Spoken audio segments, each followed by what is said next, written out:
बादशाह का मूड अच्छा था। वो नौजवान वजीर की तरफ मुड़ा और मुस्कुरा कर पूछा, तुम्हारी जिंदगी की सबसे बड़ी ख्वाहिश क्या है? वजीर शर्मा गया। उसने मुंह नीचे कर लिया।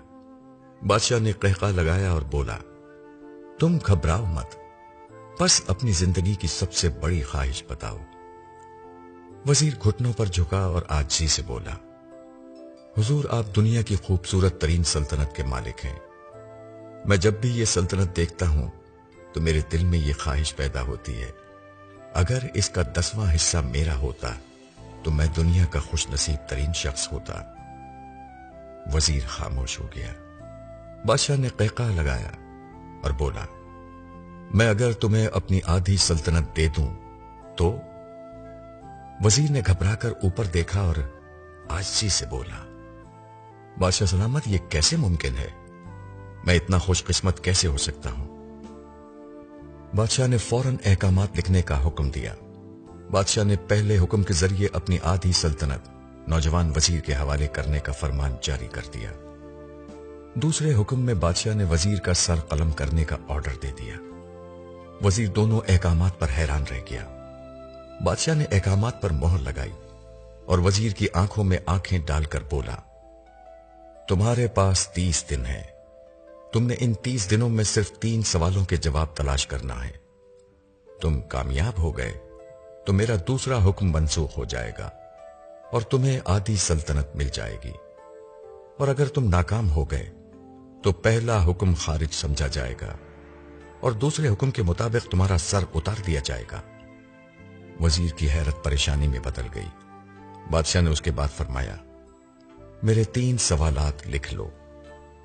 वजीर ने लिखना शुरू कर दिया। बादशाह ने कहा, इंसान की जिंदगी की सबसे बड़ी सच्चाई क्या है? वो रुका और बोला, दूसरा सवाल, इंसान की जिंदगी का सबसे बड़ा धोखा क्या है? वो रुका और फिर बोला, तीसरा सवाल, इंसान की जिंदगी की सबसे बड़ी कमजोरी क्या है? बादशाह ने उसके बाद नकारे पर चोट लगवाई और बा आवाज़ बुलंद फरमाया, तुम्हारा वक्त शुरू होता है अब। वजीर ने दोनों परवाने उठाए और दरबार से दौड़ लगा दी। उसने उस शाम मुल्क भर के दानिश्वर, अदीब, मुफक्किर और ज़हीन लोग जमा किए और सवालात उनके सामने रख दिए। मुल्क भर के दानिश्वर सारी रात बहस करते रहे, लेकिन वजीर ने दूसरे दिन दानिश्वर और बढ़ा दिए, लेकिन नतीजा वही निकला।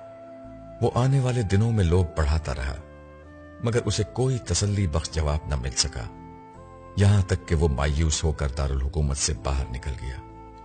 वो सवाल उठाकर पूरे मुल्क में फिरा, मगर उसे कोई तसल्ली बख्श जवाब न मिल सका।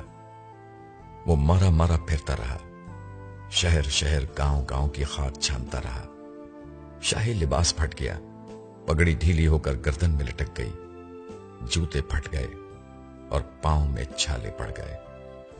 यहां तक कि शर्त का आखिरी दिन आ गया। अगले दिन उसने दरबार में पेश होना था। वजीर को यकीन था कि यह उसकी जिंदगी का आखिरी दिन है। कल उसकी गर्दन काट दी जाएगी और जिस्म शहर के मरकजी पुल पर लटका दिया जाएगा। वो मायूसी के आलम में दारुल हुकूमत की कच्ची आबादी में पहुंच गया। आबादी के सिरे पर एक फकीर की झोपड़ी थी। वो गिरता पड़ता उस कुटिया तक पहुंच गया। फकीर सूखी रोटी पानी में डबोकर खा रहा था, साथ ही दूध का प्याला पड़ा था, और फकीर का कुत्ता शराब शराब की आवाजों के साथ दूध पी रहा था। फकीर ने वजीर की हालत देखी, कहका लगाया और बोला, जनाब आली, आप सही जगह पहुंचे हैं। आपके तीनों सवालात के जवाबात मेरे पास हैं। वजीर ने हैरत से उसकी तरफ देखा और पूछा, आपने कैसे अंदाजा लगा लिया मैं कौन हूं और मेरा मसला क्या है? फकीर ने सूखी रोटी के टुकड़े छाबे में रखे, मुस्कुराया, अपना बोरिया उठाया और वजीर से कहा, ये देखिए, आपको बात समझ आ जाएगी। वजीर ने झुककर देखा।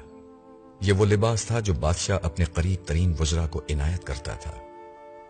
फकीर ने कहा, जनाब आली, मैं भी उस सल्तनत का वजीर होता था, میں نے بھی ایک بار آپ کی طرح بادشاہ سے شرط لگانے کی غلطی کر لی تھی، نتیجہ آپ خود دیکھ لیجئے۔ فقیر نے اس کے بعد سوکھی روٹی کا ٹکڑا اٹھایا اور دوبارہ پانی میں ڈبو کر کھانے لگا۔ وزیر نے دکھی دل سے پوچھا، کیا آپ بھی جواب تلاش نہیں کر سکے تھے؟ فقیر نے قہقہہ لگایا اور جواب دیا، میرا کیس آپ سے مختلف تھا، میں نے جواب ڈھونڈ لیے تھے، میں نے بادشاہ کو جواب بتائے، آدھی سلطنت کا پروانہ پھاڑا، بادشاہ کو سلام کیا اور اس کٹیا میں آ کر بیٹھ گیا۔ میں اور میرا کتا دونوں مطمئن زندگی گزار رہے ہیں۔ وزیر کی حیرت بڑھ گئی، لیکن یہ سابق وزیر کی حماقت کے تجزیے کا وقت نہیں تھا، جواب معلوم کرنے کی گھڑی تھی۔ چنانچہ وزیر اینکر پرسن بننے کے بجائے فریادی بن گیا اور اس نے فقیر سے پوچھا، کیا آپ مجھے سوالات کے جوابات دے سکتے ہیں؟ فقیر نے ہاں میں گردن ہلا کر جواب دیا، میں پہلے 2 سوالوں کا جواب مفت دوں گا، لیکن تیسرے جواب کے لیے تمہیں قیمت ادا کرنی ہوگی۔ وزیر کے پاس شرط ماننے کے سوا کوئی آپشن نہیں تھا، اس نے فوراً ہاں میں گردن ہلا دی۔ فقیر بولا، دنیا کی سب سے بڑی سچائی موت ہے، انسان کوئی بھی ہو، کچھ بھی ہو، وہ اس سچائی سے نہیں بچ سکتا۔ وہ رکا اور بولا، انسان کی زندگی کا سب سے بڑا دھوکہ زندگی ہے، ہم میں سے ہر شخص زندگی کو دائمی سمجھ کر اس کے دھوکے میں آ جاتا ہے۔ فقیر کے دونوں جوابات ناقابل تردید تھے۔ وزیر سرشار ہو گیا، اس نے اب تیسرے جواب کے لیے فقیر سے شرط پوچھی۔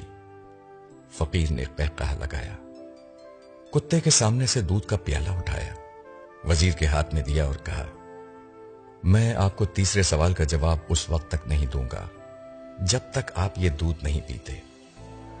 وزیر کے ماتھے پر پسینہ آ گیا، اس نے نفرت سے پیالہ زمین پر رکھ دیا۔ وہ کسی قیمت پر کتے کا جھوٹا دودھ نہیں پینا چاہتا تھا۔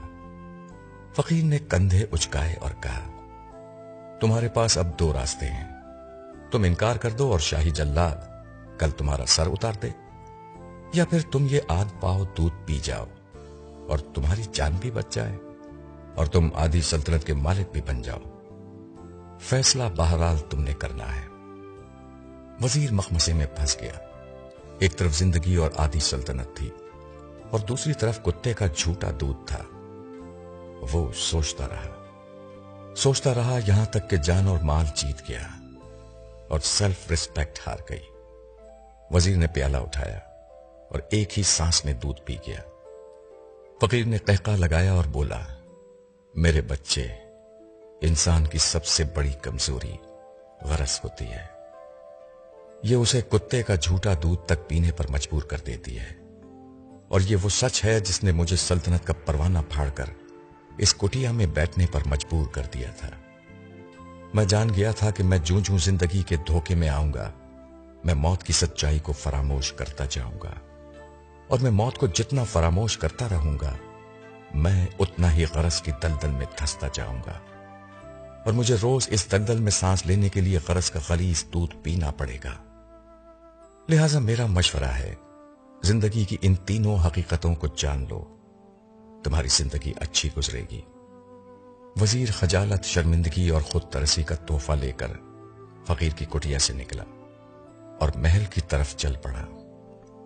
وہ جوں جوں محل کے قریب پہنچ رہا تھا، اس کے احساس شرمندگی میں اضافہ ہو رہا تھا، اس کے اندر ذلت کا احساس بڑھ رہا تھا۔